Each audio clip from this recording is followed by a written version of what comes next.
देखिए, यह कक्षा 12 साहित्य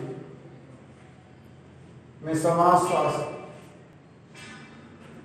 की आज की टॉपिक है जातिवाद। जातिवाद से आप क्या समझते हैं? जातिवाद का क्या तात्पर्य है? जातिवाद क्या है? इसको करते हैं व्हाट इज कास्टिज्म। जातिवाद क्या है? तो देखिए, जातिवाद वह संकीर्ण भावना है जो एक जात के सदस्यों को अन्य लोगों के सामान्य हितों की चिंता नहीं करते हुए अपनी ही जात के लोगों को जीवन के विभिन्न क्षेत्रों में प्राथमिकता देने को पेश करती है। अर्थात जातिवाद वह संकीर्ण मानसिकता है या जातिवाद वह संकुचित भावना है जिसमें एक जात के लोग अपने जात विशेष के लोगों को लाभ पहुंचाने के लिए दूसरे जाति के लोगों के हितों की अनदेखी करते हैं, या जातिवाद वह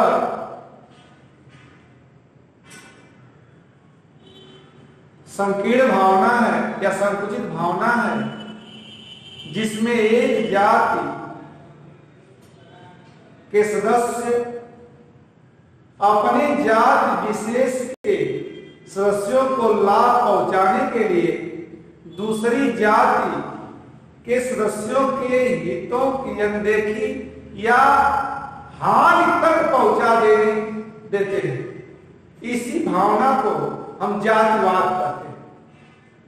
इस जातिवाद का समाज पर क्या प्रभाव पड़ता है?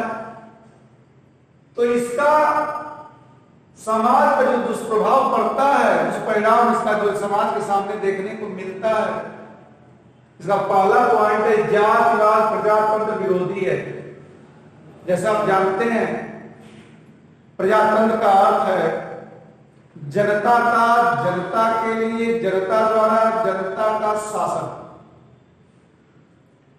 प्रजातंत्र का अर्थ होता है जनता का जनता के लिए, जनता द्वारा जनता का शासन या राज, उसे हम प्रजातंत्र कहते हैं। यह परिभाषा अमेरिका के पूर्व राष्ट्रपति जॉन अब्राहम लिंकन ने दिया, प्रजातंत्र को परिभाषित किया, जिसमें सब कुछ जनता, सत्ता का केंद्र बिंदु जनता, और जनता का प्रजातंत्र का मूल अर्थ है स्वतंत्रता, समानता और बंधुत्व। और जातिवाद व्यक्ति के अंदर एक ऐसी संकुचित भावना पैदा करती है जिससे प्रजातंत्र के तीनों मूल सिद्धांतों को बहुत बड़ा आघात पहुंचता है। क्योंकि प्रजातंत्र में जातिवाद, संप्रदायवाद, क्षेत्रवाद, भाषावाद अर्थात कोई भी विवाद या प्रजातंत्र के लिए आघात है। यह जातिवाद अलोकतांत्रिक और अप्रजातांत्रिक व्यवस्था है। जातिवाद यह एक अप्रजातांत्रिक व्यवस्था है, क्योंकि लोकतंत्र में, प्रजातंत्र में जातिवाद हमेशा हानिकारक सिद्ध हुआ है।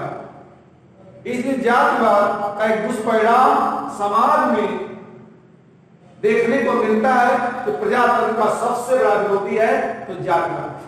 दूसरा पॉइंट है जातिवाद राष्ट्रीय एकता के मार्ग में बाधक। देखिए, जातिवाद के चलते लोगों या व्यक्ति का सोच इतना संकुचित हो जाता है कि व्यक्ति के अंदर से सामुदायिक भावना धीरे धीरे समाप्त होती है और व्यक्तिगत या जाति भावना पनपने लगती है, जिसके परिणाम व्यक्ति संकुचित संकीर्ण मानसिकता के चलते जाति संगठनों के प्रति सोचता है, राष्ट्रीय संगठनों के प्रति सोचना बंद करता है। ऐसी दशा में जातिवाद राष्ट्रीय विकास, राष्ट्रीय एकता या राष्ट्रीयता के लिए सबसे बड़ा हानिकारक है ये जातिवाद, जिससे राष्ट्रीय विकास, राष्ट्रीयता, राष्ट्रीय एकता को के मूल पर आघात पहुंचाता है ये जातिवाद, जो राष्ट्रवाद, राष्ट्रीय एकता के मार्ग में सबसे बड़ा बाधक सिद्ध होता है। यह दुष्परिणाम भी देखने को हमको मिलता है जातिवाद का। तीसरा पॉइंट है जातिवाद औद्योगिक कुशलता में बाधक। देखिए, जब बड़े बड़े औद्योगिक प्रतिष्ठान स्थापित होते हैं तो उसमें उच्च पदों पर व्यक्ति अपने जाति के लोगों को ही आसीन करते हैं, जिससे श्रेष्ठ प्रतिभाओं का हनन होने लगता है। और इस श्रेष्ठ प्रतिभाओं का हनन होता है तो ऐसी दशा में कोई भी प्रतिष्ठान, कोई भी व्यवस्था, कोई भी समाज, कोई भी राष्ट्र उन्नत या तरक्की नहीं कर सकता। तो औद्योगिक क्षेत्र में कुशलता में भी ये जातिवाद हानिकारक सिद्ध होता है, क्योंकि व्यक्ति उच्च पदों पर अपने ही जाति के लोगों को